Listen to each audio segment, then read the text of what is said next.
tout n'est pas noir, hein. Là c'était le contexte un peu relationnel, social, collectif. Néanmoins, voilà, il y a 8% du chiffre d'affaires qui est investi en R&D. Alors c'est surtout du développement, puisque faut développer nos produits, il faut développer les besoins clients. Voilà. On a effectivement beaucoup d'ingénieurs et de développement des produits. Néanmoins, alors il y a aussi beaucoup de formation, puisqu'il y a quand même 4% de la masse salariale qui est utilisée sous forme de formation professionnelle. Donc on ne peut pas dire que les compétences n'évoluent pas et qu'il n'y a pas les moyens qui sont mis justement pour développer et puis pour innover.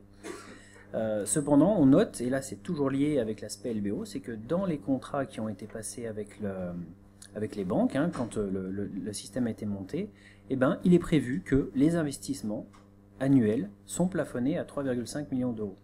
Donc c'est-à-dire que ce système de rachat d'entreprise, déjà, plafonne les investissements au niveau de l'entreprise.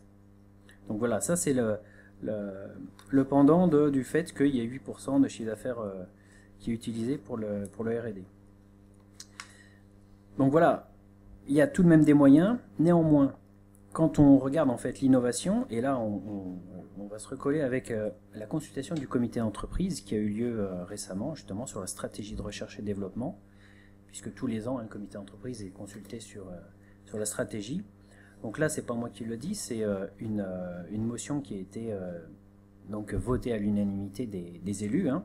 Les élus donc constatent que, en termes de logiciels, une sous-traitance accrue, notamment en Europe de l'Est, entraînant l'externalisation de notre cœur de métier et de notre savoir-faire, constate aussi qu'en électromécanique, une externalisation de l'industrialisation et du développement, et constate que, en fait, la recherche et développement France ne fait que continuer à développer en fait tout ce qui est l'existant, tout ce qui est notre cœur de métier, et toutes les innovations du futur.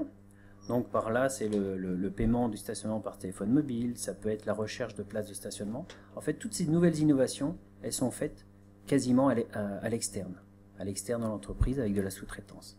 Donc voilà, ça c'est la résolution qui a été rendue par le CE. Le constat aujourd'hui sur l'innovation, en fait, elle est en train de partir avec aujourd'hui une phase d'externalisation de notre développement, avec potentiellement la perte des connaissances et de notre savoir-faire.